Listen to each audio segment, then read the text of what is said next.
What would you do if you weren't afraid? Somebody who's really struggling with self-belief, is there a simple task that people can do to sort of start gaining that back? Yeah, you have to be clear of your purpose and your goal. You're the captain of your ship and the master of your fate. You got one life to live, and it's a choice you got to make. But in the end, if your belief in yourself is unwavering, you will achieve everything you've dreamed of. I got this. Nobody outworks me. I am the captain of my ship and the master of my fate. When you have a clear sense of purpose, you're not working anymore. You're not dreading getting out of your bed in the morning or opening up your car door in the parking lot and climbing the stairs to get to work. What are you volunteering to do right now? What are you doing in your spare time? What is it that the last time you did something and time just flew by? Oh my gosh, it doesn't even feel like work. You know what? When I have all these other things to do, I usually do this thing first because it just gives me joy. That's how I became a soccer coach. Stop pursuing status, title, and money. Do what you volunteer to do, and success and excellence and the money will come. And I remember dropping out of deciding to go to medical school and said, you know what? Yeah, you're right. I think I'm going to become a soccer coach. Now imagine telling your immigrant parents who've sacrificed everything for you that you want to be a soccer coach. What? You want to what? You want to kick a ball around? But because I never felt like I was working, I read everything about soccer. I watched every video. I studied everything I read. Didn't matter if it was a movie about Lion King, there would be a line there that I could apply. It didn't matter if I was watching a corporate video on Honda about Kaizen and excellence. I thought how I could apply that to soccer. And so by doing and pursuing something that I love, my passion, I was able to be resilient because this is my passion. It doesn't mean that excellence happened right away. I was able to weather downturns and rejections and all these things because I loved it. And I didn't care about what material wealth or status. And then all of a sudden, I became really good. And in 10 years, I became the highest paid athletic director, the highest paid soccer coach, all because of my pursuit of my purpose.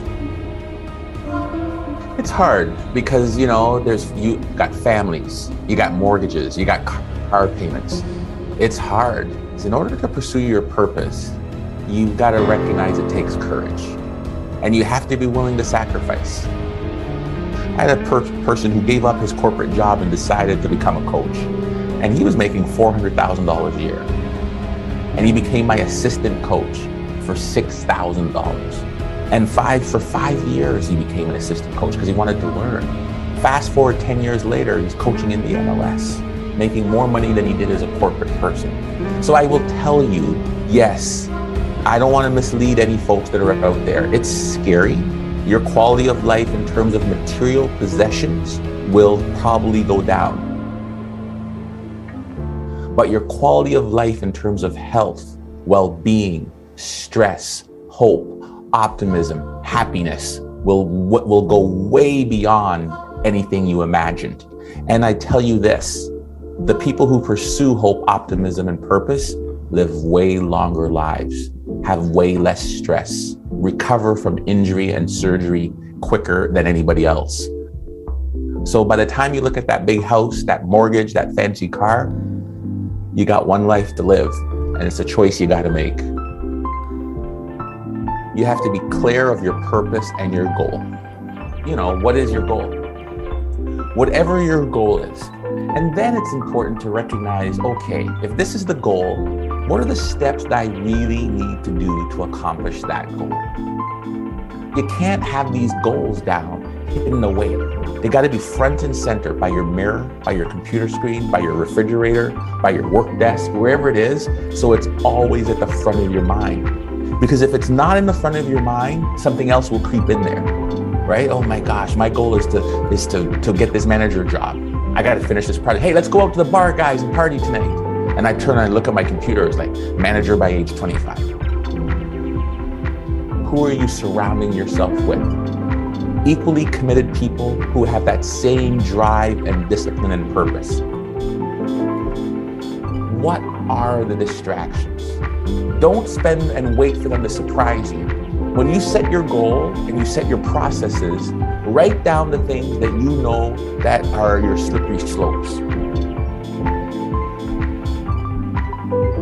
You're the captain of your ship and the master of your fate.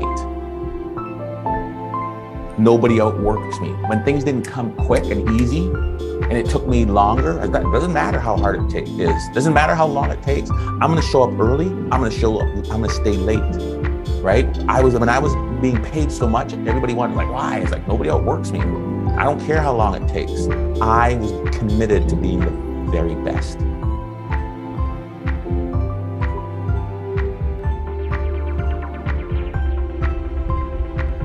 Don't give your power away. So I say this about people who sometimes let critical people, negative people dissuade you from your goals.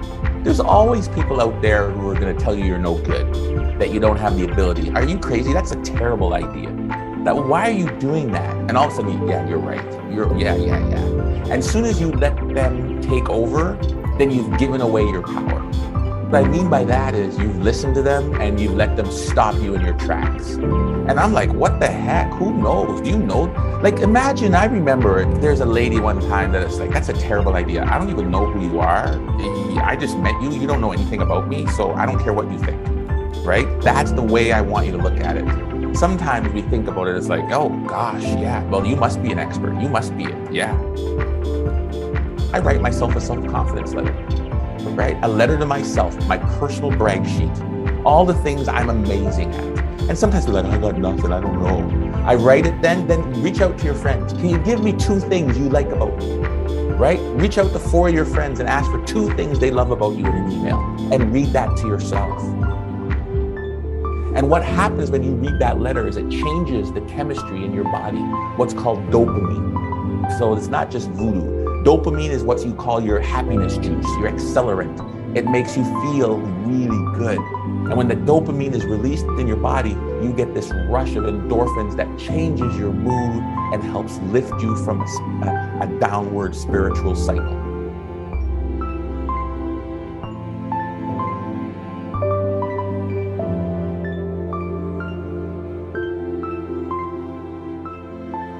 Well, I think the biggest thing people that come to me is they've just experienced failure.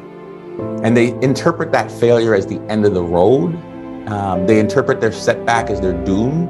And they don't reflect on the failure. And this is what I'm trying to get people to understand, is that failure is part of the process, especially for high performers. I really believe that if you're not failing, then you're staying within a safe zone, then you're not really reaching peak performance. You're not really innovating. In order for you to really move an organization or yourself forward, you have to be willing to stretch and strike out a few times. You have to miss the mark a few times, because it's in that uncomfortableness, that failure, that you then reflect, what am I going to do differently? What do I need to do? That's where the growth happens. Achieving a skill doesn't have to happen immediately. It means not yet. And so one of the things you've got to recognize is that your failure doesn't mean no. Your failure means not yet. So if it means not yet, then what do you mean by that? Well, now what's next? What am I going to try differently? What am I going to adjust? Because if you get to the answer of not yet, then it means, okay, something needs to change. When you get to the answer of no, that means I'm done.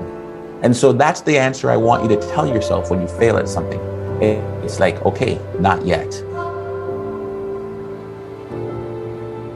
Well, what are the reasons why it wasn't not yet? What could have been possibly?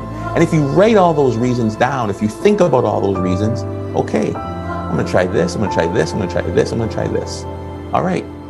Then you've crossed it off. That doesn't mean it's gonna happen again. Dang it still didn't work. Well, I tried this and this and this. Not yet, still, why? If Gladwell or talks about the 10,000 hour rule, or J.K. Rowling took 12, 15, 20 times to get her book published, or Edison took thousands of times in a light bulb, surely I can take more than 1 or 2 times to persist in order to achieve my dreams.